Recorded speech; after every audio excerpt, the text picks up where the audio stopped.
Welcome to Team Gut Girls, the podcast for anyone who's ever unbuttoned their jeans at 10 a.m., mapped out every public washroom in a 10-kilometer radius, or wondered why one bite of food can ruin an entire day.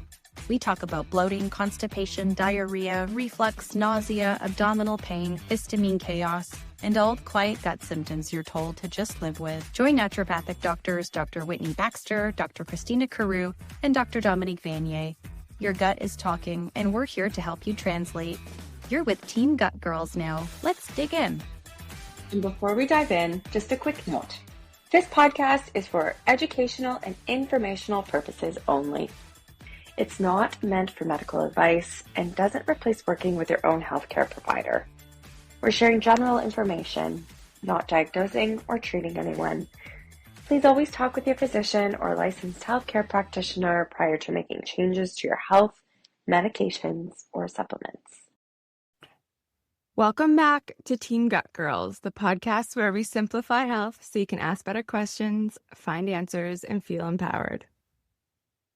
Today, we're diving into another important topic that's relevant for everyone, which is how do hormones impact the gut? So from estrogen to thyroid hormone, these chemical messengers play significant roles in how our digestive systems function. I am Dr. Whitney Baxter, joined by Dr. Dominique Vanier and Dr. Christina Carew. And when we talk about hormones, we're not just talking about estrogen and progesterone. Those are the ones you often think about when we say hormones. But we have at least 50 different hormones working throughout our body right now. These are the chemical messengers that work on things like reproduction, metabolism and energy balance, growth, our sleep-wake cycles, and the immune system. Have you ever wondered why your digestive issues seem to flare up with hormonal changes? Or do you have Hashimoto's and experience constipation and bloating? Today, we'd like to uncover these connections. So, Whitney, there's lots of myths around hormones and bloating. So maybe we could start with the most common one. Hormones have no impact on your gut health. This is probably what most people have heard when they've been in their primary care office. And I think anyone with a period knows that that's just not true. Of course, throughout our cycle even, there's shifts. There's looser stools, there's constipation, there's bloating. There's lots of research, and more recently, I think, showing these hormonal changes and fluctuations in our gut health. Even IBS or irritable bowel syndrome is more prevalent in women. So researchers started to look at sex hormone influences on IBS. An interesting point. So why do you think some people will still downplay this connection, Whitney? Hormones influence multiple bodily symptoms, and the gut is often overlooked, despite it being a major hub. It's a major communication hub in our body. It has its own brain. It's connected to the rest of our whole body systems. Awesome. So you said we're going to talk about lots of different hormones today and what their roles are in the body. So where do you want to start? So I think it helps to first review the hormones involved in digestion, because there's a lot. And we can see that other hormones like estrogen and progesterone can play into this as well. So we'd like to connect the dots to explain bloating that isn't caused by food or digestion itself. So this podcast has a lot of episodes on these things. Period-related bloating and nervous bowel movements, or the new nervous poops. Why we always talk about slow, mindful eating and how this improves digestion, how chronic stress or burnout disrupts digestion. I'm sure you've heard this a lot. And so you mentioned a lot about hormones. How do they impact our gut health directly? So hormones are our body's little messengers. They help with long-range communication networks versus the nervous system, which is really quick. It's immediate. They are released from glands throughout the body and travel through our bloodstream to act at specific sites. And then when they get to that site, so say along the gut, they use a specific key and lock mechanism, which is called the receptors. So there are a lot of different receptors for various hormones throughout the gut. So our stress response is a good example. So adrenaline, so say you get an email you've been anticipating and it's not a good one, and you feel that rush of heart rate starting to beat, your vision starts to go. So that's norepinephrine. That's that immediate response that's happening. But then cortisol, our stress hormone that I'm sure you've heard about, that's also released. But this is through the blood. So it's a little bit slower and has to go through a series of checkpoints, as our hormones do.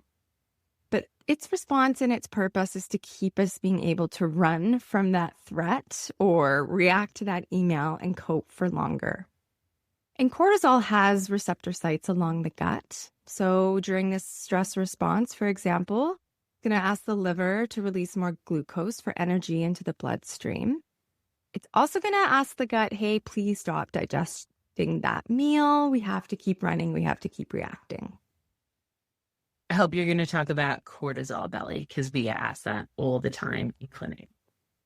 So now, since the whole digestive tract is so complex with, there's many different jobs that we talked about, and there's a lot of messages that are going back and forth. So these messages that we are full, and there's messages that we are full, and to stop the release of hunger hormones, it needs to be able to sense chemicals and nutrients to know what is safe to absorb. Right. And these chemical messengers, these are the hormones. So let's just do a rapid review of these digestion-specific hormones. You'll probably recognize a lot of these things we've talked about before, how to set your digestive tract up for success. So eating without distraction, sitting, being mindful about your meal, smelling that food as you prepare it, eating and chewing slowly and mindfully. So this is just setting the gut up for success so you can fully digest that meal and not get bloated or indigestion. So point one, let's talk about this a little bit further. As soon as food hits the stomach, gastrin is signaled to release hydrochloric acid, also known as stomach acid more broadly, to break it all down. Point number two is once this acidic mix enters the small intestine, secretin is going to stimulate the pancreas to release bicarb or bicarbonate into the small intestine. And this will neutralize stomach acid and helps aid digestion. And then point three, or the third in this whole sequence, is we have another hormone that senses the presence of fats and proteins in the small intestine and triggers the release of digestive enzymes from the pancreas and bile from the gallbladder to help break these down. So we've got something called CCK, which it goes for in short form, or cholecystokinin is what it's known for in the medical terms. And there's still others. So there's ghrelin, which senses that our stomach is empty. There's leptin, that is the signal that helps the brain to reduce appetite. So sometimes you'll hear people get their leptin tested. And when leptin is released, it increases fat stores in adipose tissue. So our levels rise after eating to tell us to slow down our motility and not need to eat as much. And then there's the GLPs, which we know way more about now, or maybe less about than ever before. And so they're the signal that tells us that our brain is full. That's how the GLP medications are working, used to try to halt the motility in the intestinal tract. So the brain's like, oh, I'm full, I don't need to eat more, and hence cutting out things like sleep, which is why some GLP medication users find that it's really helpful in lowering the food noise or being able to help them with less snacking. But if you're not a snacker and you don't have food noise, then this may actually be one of the reasons why it's working for you. And so the side effects of the delayed gastric emptying, that's one of the things that happens with the GLP, is it stops the stomach from emptying its contents out so you feel full longer, and actually can make you feel very bloated and nauseous. And so that fullness is actually kind of similar to what we talked about in the gastroparesis podcast, which is a couple before this. And so that's how this therapy is currently working. And then there are variations of this that include other other peptides that are also working on different receptors. So back to that lock and key. I mean, we could test most hormones, but can you test leptin, or have you seen people do this in practice, Christina? Yeah, I have seen, and a nurse practitioner that I work with, I've seen it come labs. I'm not sure that it seems like hormones, as we know, when we test them, they're like very up and down. It's like one of the challenges of testing hormones in females is like it changes based on the timing of the cycle, the timing of the day, if they're using medications, all these other components, right? And so it's not that and all of our blood changes all the time. It's a reflection of that moment in time on that day and that blood draw. And so these types of things give us insider information, but they're not like, it's not like a perfect slam dunk. It's not like an x-ray of a broken bone where we're like, that bone is clearly broken. It will still be broken in 12 hours from now. Hormones are very fluctuating, so it becomes really challenging. Mm-hmm. Yeah, great point. And similar, insulin is a hormone release, but that too, there's so many different ways of testing it. There's fasting insulin. There's a 2-hour glucose tolerance test. If you've had a baby, that's what you're doing, and it's the worst. Or sometimes medical doctors will just test blood sugar with what this insulin is involved with. So yeah, it's hard to capture these fluctuating little chemical messengers. So yeah, one that you've heard a lot about and tests, we test often to see how your body's managing glucose balance and even how it's coping during chronic stress. So we talked about how stress triggers glucose to be sent into the bloodstream. So insulin, its job is to sense blood glucose rise after eating. So we eat, the food gets into our bloodstream, that rises the sugar. And then its job is to bring that into our cells to influence metabolism and digestion. I test fasting insulin pretty often because I do, like on the topic of this podcast, is I do a lot of digestive health and hormone health, and we can see insulin start to rise well before somebody's glucose, so their A1C will start to go up, right? So you want to think almost like insulin. Yes, it plays a tremendous role in the digestive health, but it also acts more as like a primary indicator, and then we can see glucose and A1C start to rise as lagging indicators. So I find it a really helpful test. Also, when people's triglycerides are high, like your body is storing fat in a way generally less desired, so thinking about things like fatty liver or belly fat. Yeah. And so insulin can also help to uncover like why the body is in this more of a storage than a burning mode, which definitely affects digestion and what foods we decide to eat. Absolutely. And so another hormone, as it relates to the digestive tract, is something called motilin. And its function is to stimulate gastric and intestinal motility. So motility, again, is the speed at which things move through the digestive tract, especially during fasting. And this helps to promote regular digestion. And so the trigger for the release of motilin is going to be somebody who is in a fasting state. So let's say that, they've been fasting overnight, for example, for 12 hours, stomach distension. Those are the two main things that will trigger its release. So yeah, it's this whole hormonal cascade. As you eat, it's constantly your body's, there's a feedback mechanism. So, okay, the brain, it hits this section and it goes back and tells the brain to release this hormone. And it's this, complicated process. And we love the names, motilin, gastrin. I remember being in university and laughing, saying, really? We got really creative here. Okay, so let's get into some other hormones that have receptors and actions on the gut. So one that we introduced earlier is our thyroid. So what are some clues that thyroid imbalance is acting on the gut? Yeah, so we can have a fast thyroid, so a hyperthyroid, and you can have a slow thyroid, a hypothyroid. And so think of the thyroid like a thermostat. And so when things are slow or low, things are low and slow. So we're more cold, we gain weight, we might have constipation, we might have more dryness or muscle aches or swelling in the body. Certainly bloating in this case might be as the cause of constipation. We also know that the thyroid is responsible for lots of our LDL recycling. And so we might see like cholesterol starting to go up, which can then be part of this like sort of fatty liver picture, which might be another reason why we're getting some like abdominal changes.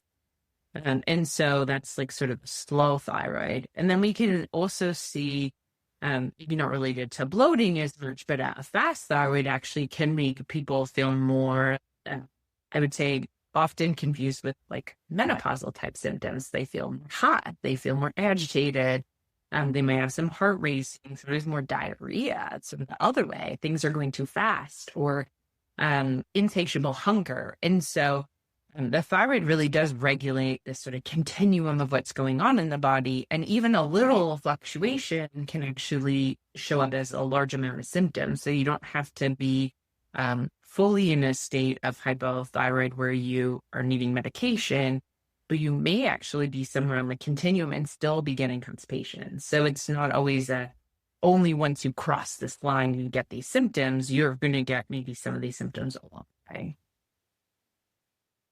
And so we can definitely test things around the thyroid. So often traditional medical system tests a marker called TSH. It's the signal from your brain to your thyroid gland. And I always think about this as sort of the last piece to break.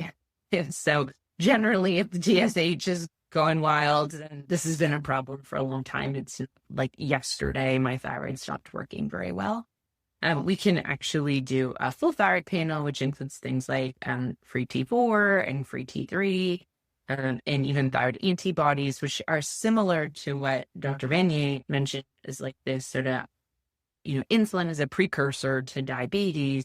And we can think of some of these thyroid issues as being indicators of like a future thyroid problem to come, and is a place where we can actually make a lot of change and reverse things that are maybe no longer our destiny by just knowing that they're there. It's a great point. You can really get a full picture. Sometimes you do have to pay out of pocket if TSH is normal. It doesn't, the health system won't cover the active thyroid hormones because that's just where you live. Depends on where you live. But here it's about $25 for each one. So it's worth it sometimes just to get a full picture of what we're looking at. But yeah, so thank you. That was a great description about our thyroid. So let's talk about insulin resistance. What are some clues that insulin resistance is at play? So we talked a little bit about this before, but insulin regulates blood sugar levels. And you want to think of it like, insulin and your glucose are best friends. So in order for glucose to get in the cell, we need the presence of insulin. One of the caveats is that you actually don't necessarily need this when you're exercising, which is why exercise is so amazing for getting glucose into the cell out of the blood. But interestingly, insulin also has implications for gut health, like we started to go over before. And we do know that elevated insulin can promote inflammation and influence gut permeability. I think it's a bit of a chicken or egg here, right? Because we are often seeing, elevated insulin with more like a metabolic picture, and truly with like metabolic issues such as, the crossover of cholesterol, glucose, fatty liver, PMOS, which was formerly known as PCOS, they're more likely to have inflammation. And so it can be a little bit like, point A to point B, back to point A. But all of this is going to influence gut permeability. So we can see issues with digestion show up in the picture. And I think it's important to talk about bile a little bit more. So Whitney, talk to us a bit more about what the role of bile is. So it's not a hormone, but it's definitely involved in this whole cascade of things. And we need the hormones to release the bile to be able to digest the fats. So if we're not getting that release, we're not getting that absorption of fats, which can lead to something called bile acid diarrhea or bile acid malabsorption. So that's always something we're considering too if you're presenting with looser stools. But it's crucial for this digestion and absorption. It also supports our gut microbiome. So there's a really interesting link there. And disruptions in bile acid productions can, again, like flare up our gut. So even irritable bowel syndrome. So yeah, if we think of the gut like a conveyor belt, bile is sort of the thing that turns on the conveyor belt. And so if we're missing it, then everything gets halted, which is why we have more bloating and more fermentations, lots of gas, burping, things like that. Mm-hmm. And a lot of people are told they have sluggish gallbladders or, yeah. And lastly, vitamin D. It's called a vitamin, but we're also learning a lot more about it, that it works like a hormone. There's vitamin D receptors all over the body, which is really fascinating. It plays a role in immune function, inflammation along the gut. Low vitamin D levels have been linked with gut diseases, dysbiosis, which is really exciting. So it's another one you have to pay out of pocket for if you don't have a osteoporosis diagnosis. I guess, again, depends on where you live, but it's worth it to understand what your levels are so you can take higher than the recommended 2,000 IU per day. I would also say that if you've been taking a larger amount, it's definitely worth making sure that your vitamin D is tested, because more often than not, people can be actually really high, and that can actually cause you a lot of symptoms. So I have had some patients that listen to podcasts like this one who were taking very high doses of vitamin D, and their symptoms were actually from high vitamin D, but every time they had declined getting it tested, so they didn't actually know their levels. So super important. And then the other side could be you could be taking a ton of vitamin D and absorbing it. And so that can also still show as low, even though you're taking it and you think you're doing the right thing, it may not actually be absorbing. So spending the couple of dollars to get the number, even once a year, can be really helpful. And I will say, at least in Ontario, so again, it depends on where you are, there are other reasons to get it OHIP covered. So malabsorption syndromes will typically allow for OHIP coverage of vitamin D. But a lot of the time, patients need to pay out of pocket first in order to identify that they're low and there's other stuff going on. So it's they usually have to pay for it first. I want to talk a bit more about cortisol, because we know that that plays a role with stress and then further can affect our gut. So Whitney, let's talk a little bit more about that. We'll talk about testing cortisol too. You brought that up earlier, and whether we do that or how we do that. I think that was something that is good to talk about. But yes, we've all experienced this. High stress can significantly impact our gut, hormonal digestion cascade. When you're stressed, you may have bloating, looser stool. Some people have no appetite at all, and maybe they're really constipated or uncomfortable. So it really depends. So the stress response, you may have heard of this, the hypothalamic pituitary adrenal axis, or HPA axis. So our hypothalamus is in our brain. That sends a message to the pituitary, which is also in our brain, which then travels down to the adrenals and then releases the cortisol and mineral corticoids, just to basically help our body deal with the stress. So its job is to get you running. Its job is not to get you digesting. So this is why your mama told you not to jump into the pool after you've eaten, because your body cannot exercise and digest at the same time. You will cramp. I've had too much of a meal before going out for a run, and it's just the worst. So over time, chronic stress contributes to gut hyperpermeability. So tune into the episode on leaky gut or gut hyperpermeability. We talk a lot about this. But chronic cortisol elevation can disrupt the tight junctions, those proteins in the intestinal epithelium, increasing this intestinal permeability. So this disorganized good barrier system that should be there. So this can allow bacterial components like the more inflammatory lipopolysaccharides to translocate into our circulation, just triggering our immune system. So there's more inflammation. This is going to disrupt the good movement or motility of our gut. So that can slow things down or that can speed things up, leading to bloating and discomfort. So chronically elevated cortisol is going to impact the hormones of digestion we went over before. So impacting sufficient stomach acid release, enzyme production, optimal gut motility, nutrient absorption, so which we can either slow gut movement, send the whole food particles into the microbiome, causing fermentation, bloating, or just trapped gas. So the rest and digest. Right, and flight.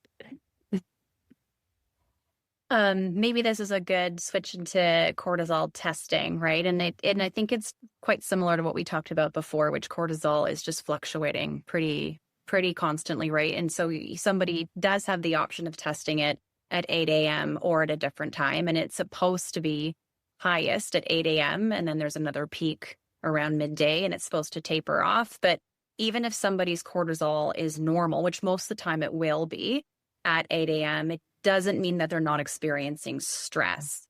And if somebody was to test their cortisol the next day and the next day and the next day, we would see different numbers come back. So often when it comes to cortisol testing, we're really looking at, like, for example, is there like an adrenal tumor, right? Like something that is releasing such significant amount of cortisol where we're going to see it a bump above the elevated range? Or are we looking at something like in the autoimmune range where somebody's cortisol is really, really low? But kind of for our purposes is people are most likely to have normal cortisol when they're going through like high levels of stress. Yeah, I think it also depends on what you're looking for. So the range, at least where some of us are, is like pretty large. So it's like 150 to 500. And typically, if we're thinking about this is your amount for the day, and earlier in the day, we would hope that you're towards the top end of the range and not the bottom end of the range. And so back to the idea of like there's dysfunction and then there's disease. And so we may see, one of the things that I will sometimes do is run this test, and I see people are, a little bit on the low side or chronically high. I have had people that have been chronically high, like, so 500 being the top of the range. I've had someone who's 18 and she's 900. And so then we're like, okay, well, is this normal, right? Is this a dysfunction, or is this, also I didn't want to get my blood tested. I was irritated by going there, all the other things that happen. And so there are some the ways like a salivary test where someone can do it at home. So we can kind of see, are they historically low? It was actually what drove me to become a naturopath in the first place. My salivary cortisol was actually a straight line. Should be like a mountain. And the naturopath I seen so at the time was like, how are you existing? And so it actually like opened the door for me to understand so much more about what was going on in my body. And so like not similar to the others, not perfect tests, right? We're often not looking for disease, but we're looking for clues to tell us like how your body's running, not just how you're feeling. Sometimes it's nice to have a piece of paper that says something's not right. Wow, that's fascinating. Good thing that you caught that. And like you said, sometimes with the symptoms, plus you do these tests, it's going to give us more information, right? Because you can't always capture that hormone exactly where it needs to be to give you that information. But if it is lining up with your symptoms and how everything else looks, then it can be an answer to that. And it can give us some more options to support you. And so on the topic of stress and cortisol, again, we want to talk a little bit more about insulin. We know that higher stress levels over time, may lead to some sort of insulin type of resistance picture. Elevated cortisol levels will increase blood sugar levels, prompting the pancreas to release more insulin. So there is definitely a relationship there. And then this can disrupt the delicate balance of insulin and glucose regulation, leading to cravings for things like high sugar foods and potentially cause weight gain. And we see that in like ghrelin and leptin too, is like some people when they're stressed are eaters, right? They just want to just fill the void. And some people when they're stressed don't eat at all. And so they have periods of time where they have rapid weight loss. And some of that is regulated by the hormones. Some of it is regulated by our traumas and our past experiences. So some people, food is a control piece for them. And so that may also dictate how they affect things regardless of how the hormones are speaking. But just to be conscious of that stress actually can play a big role in bloating, because some of that actually might be putting more food in. And a lot of these hormones have told us that the adrenaline will stop the motility. So we're putting more in and it's moving. And so that may cause more of the bloating that some people experience. I eat when I'm stressed. Oh, wish I didn't, but just. Okay, our microbiome takes a hit too. So lots of sustained high cortisol can impact beneficial bacteria species. So bifidobacterium, Akkermansia, that's one of those keystone species that supports our healthy gut lining and all the other good species. High cortisol can shift our microbiome composition to more of a pro-inflammatory state and suppress short-chain fatty acid production. So again, we've talked about the microbiome before. This is not a forever ecosystem change. It can be very dynamic. But if you are constantly having that stress HPA axis system being turned on, and if it's just constantly signaling, then we're going to want to do some kind of repopulation work. Okay, next I want to go back to some more myths. I hear this one all the time. Some naturopathic doctors hate this word. Other people use it all the time. So I'm curious what you two think. What about hormone balancing? Let's talk about hormone balancing. I'm going to ask you both. Tell me more. Not my favorite phrase. I think it's also flashy. It's like, oh, my hormones are imbalanced, so I need to balance them, right? But I think it also is a little bit vague, like what hormones are out of balance. And you can have one hormone that's, potentially not optimal, or so, like, for example, right, fasting insulin can be not high, but not optimal. We can see symptoms, but that can cross over a lot of other symptoms that we see with other hormonal issues. So yeah, definitely not my favorite reference to hormones. What about you, Christina? I say I'm guilty of saying this, definitely, because I think about it. So maybe I think I have a different brain. So this is what I was hoping out for. This is why I think about it this way. So especially when I think about women who are cycling regularly, that there is, having run a couple hundred hormones, I could say, like, in general, women are generally this much estrogen, this much progesterone.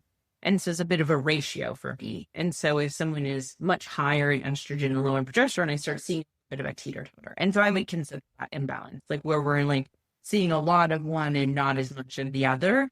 It doesn't mean, it may mean that we need to do some work to either like lower one or raise the other. But it's like just a part of the clue gathering to say, are some of the things that I'm experiencing related to hormones that maybe one is functioning than the other. So especially in stress, up to the cortisol piece, we'll often see that women have lower amounts of progesterone. And I always think of this as like progesterone steals. Like, my body is like, hey, it's not a good time to have a baby. I'm going to recycle this progesterone over here to deal with this stress. And so that may make my hormones seem like they're imbalanced. It doesn't necessarily mean they're being made at the similar rate. It's like being redirected or reused. And so sometimes women do feel better if we can improve some of that imbalance in their body. And I don't know if balance is the word, but it's sort of like visually for people, I think that they can kind of be like, oh yeah, I'm kind of getting more of this symptom and less of this maybe counterbalance. I always think of it like a scale or a teeter-totter. Yeah, and it's what the hormone system's job is to keep us in what's called homeostasis. So Like some will fluctuate up and some will fluctuate down. There's different cycles. So there's, of course, our sleep-wake cycle. So cortisol should wake us up. So we should have cortisol, but it should spike in the morning and then gradually drop. So melatonin can rise. We have monthly cycles, estrogen and progesterone. And yeah, so it is a bit flashy. It is a bit oversimplified, but that is the endocrine system's job in a way, is to keep it balanced. So instead, or in addition, we can look at supporting our hormones at doing this job in a couple of ways. So in general, we can support their production, their function, and then we can ask to measure them. So to support their production, remember they are built from the food that we eat. So our macronutrients, like our proteins, amino acids. Some hormones are built from a cholesterol backbone, so our sex hormones are. So eating enough healthy fats. This can include mitochondrial support. Our mitochondria are the powerhouses of our cells, and they help to make our hormones as well. So supporting that mitochondria, that system too, and their function. So back to basic. Sleep. How is your sleep quality? How is your nervous system? Are you running on fumes? Do you say you're okay, but you're actually not? So just kind of diving deeper into those.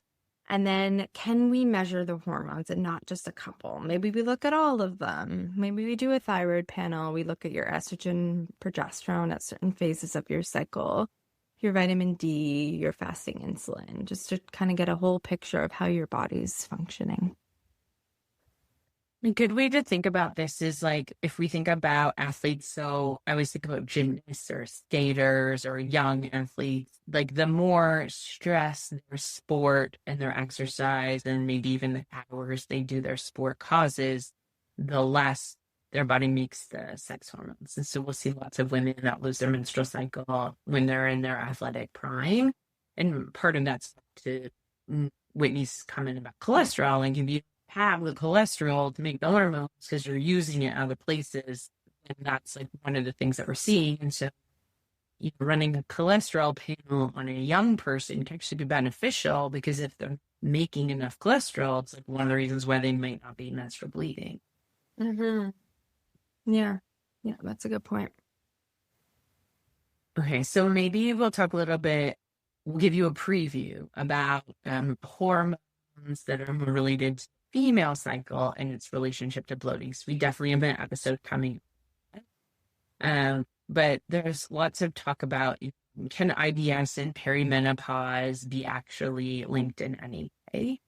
And certainly my belief is that like the hormones fluctuation definitely affect our digestive tract, and similar to what I could have mentioned around the estrogen and progesterone, we definitely know during phases of time when our cycle is maybe predictable or regular, that you would have periods of time when you're constipated or periods of time where you have more looser stools, and those might be related in some way to the hormones that were being more exhibited. But if we think about mast cell stuff that we had talked about a couple of episodes ago, we know that progesterone's link is actually in mitigating some of the histamine balance. And so we have lower progesterone, we have higher histamine. So another reason why the hormones may be starting to affect bloating. And then we also know that sometimes women will have high amounts of estrogen, which may feel like bloating, but actually could even be estrogen. And so it's like why some women are like, oh, the second half of my cycle, like my pants don't fit, or I don't feel good. And then once I have this bleeding, then all of a sudden things seem to change. And so we certainly know that some of that is impacted from our awareness of our gut. What's the contents? How are we feeling about it? And then there even some physical reasons why things are altered, including our motility, how food moves through our digestive tract. So lots that we can dig into. Stay tuned.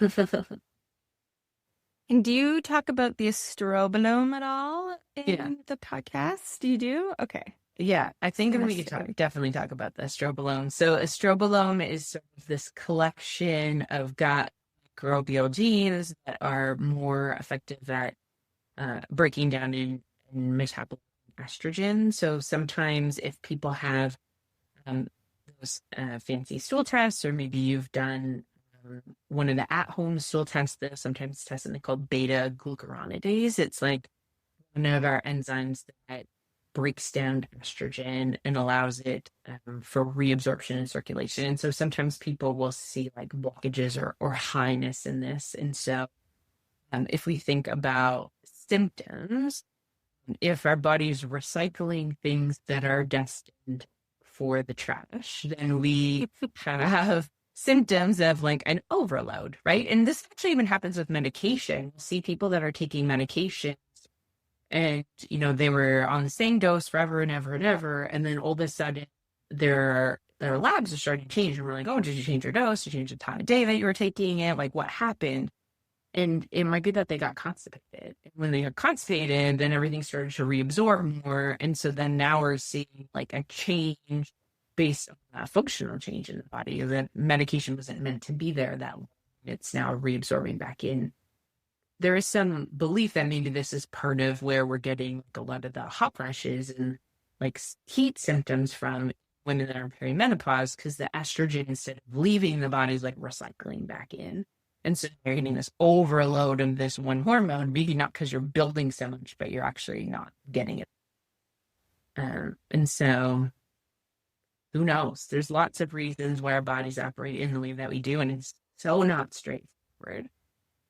Which is why we ask 1,000 questions, and why hopefully you're listening so you can see how some of these things might. Yeah. Direct connection of the gut and hormones. Love it. Thank you.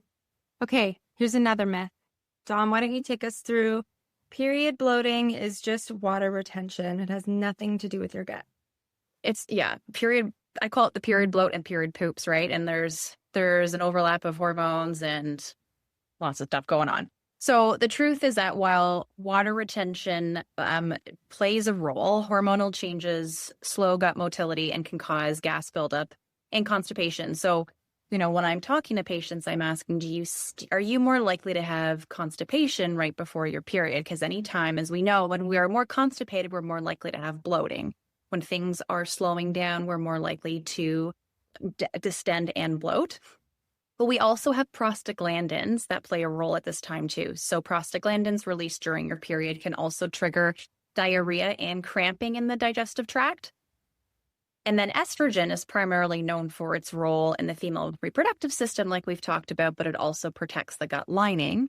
And so there was a randomized controlled trial which indicated that estrogen can enhance gut barrier function by supporting the integrity of tight junctions. And we know that the tight junctions are critical for preventing permeability. So there's a really important role there too. Some more leaky gut as your hormones decline. Just from your hormones. Just keep showing up. Like a whole nother episode. It's like a whole other episode. And patients ask me this all the time. I'm sure they ask you too, but birth control pills, and they've been told they don't impact their gut. I looked into this more and the data was mixed. There wasn't really anything statistically significant. They were looking at the microbiome. So I don't know if that was the best place to look, but there was nothing that was found after a 6-month study. The vaginal microbiome saw some things. There were some benefits with oral contraceptive use, actually. A 2-year longitudinal cohort study found that oral contraceptive users had more stable vaginal microbiomes and less bacterial vaginosis.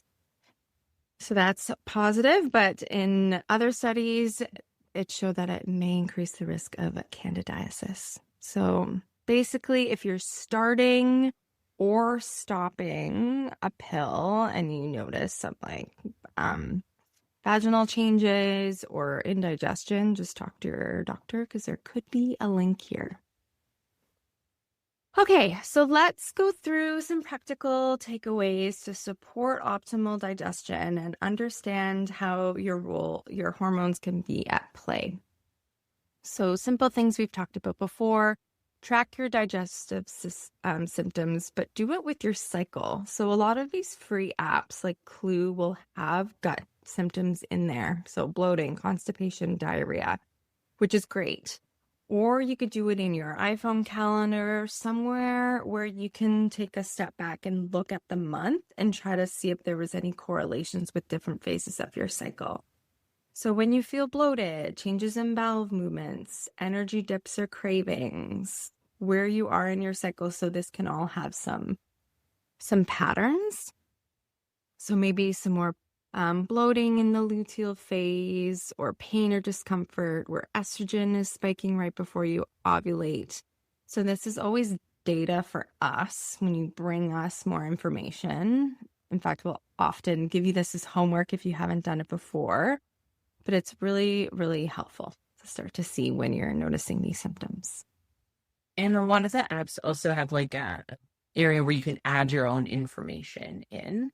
And so it might be useful to say, like, this was a very stressful period of time where I wasn't sleeping very well. So we can start to think about some of those other reasons why we see hormonal imbalances having more impact, or I was extremely hungry, or I didn't eat at all.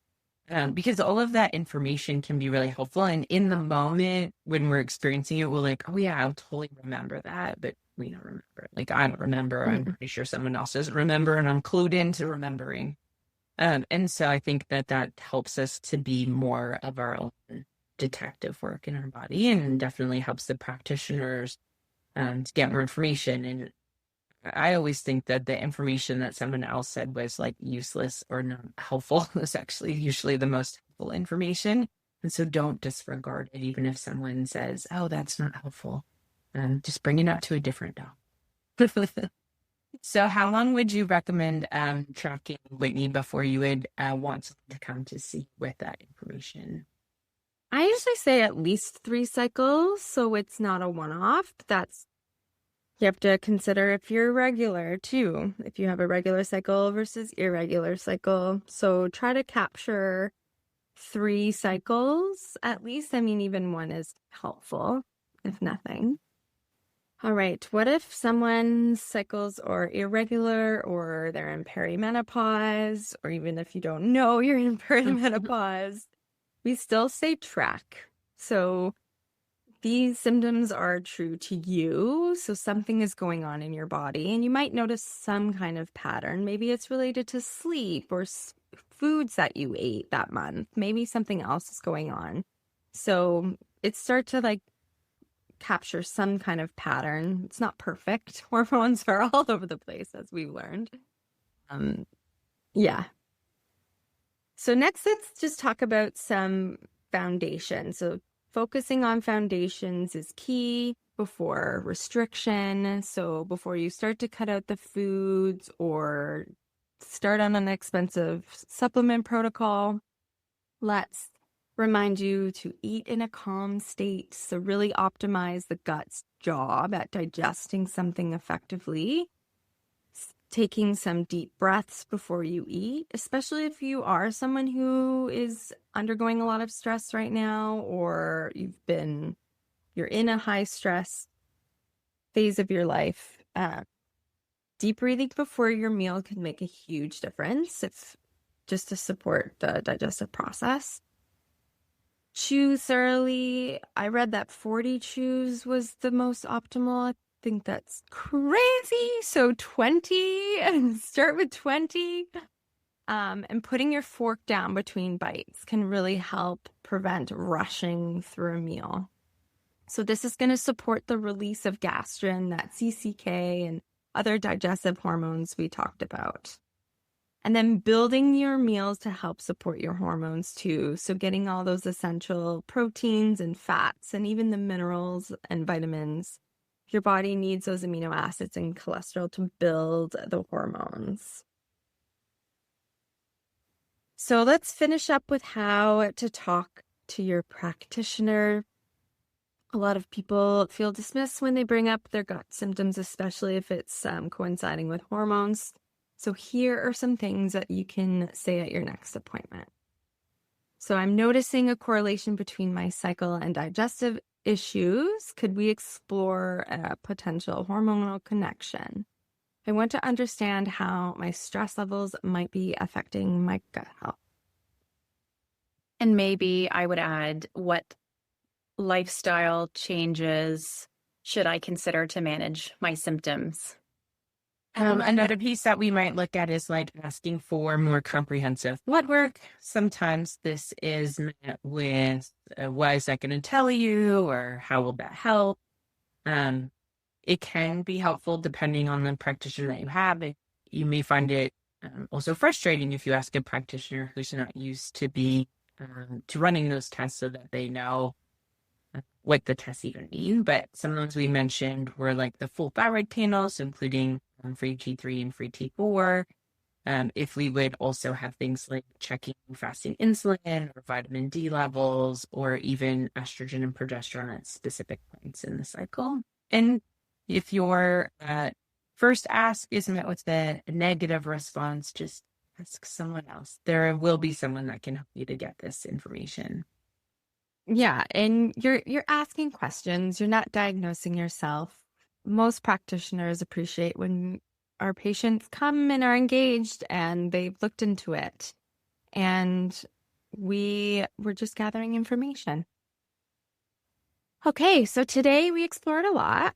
We went through how thyroid hormone, cortisol, insulin, estrogen, and progesterone, and other hormones of digestion impact gut function, but also could be the underlying cause or contribution to your bloating. Some hormones slow down the motility of the gut or movement of food and gases through and out, so that could lead to bloating. Some hormones trigger an immune response or hyperpermeability of the gut lining, which could also lead to bloating. So we hope that you learned some things to talk to your doctor about, how to track your symptoms, and feel more empowered with your gut health. As always, thank you for listening to Team Gut Girls, because better health, gut health changes everything. Thank you for joining Team Gut Girls. Like, follow, subscribe, and share a podcast with friends you think will want to know more about their gut. You can also visit us at teamgutgirls.com for show transcripts and more information, because better gut health changes everything. See you next time.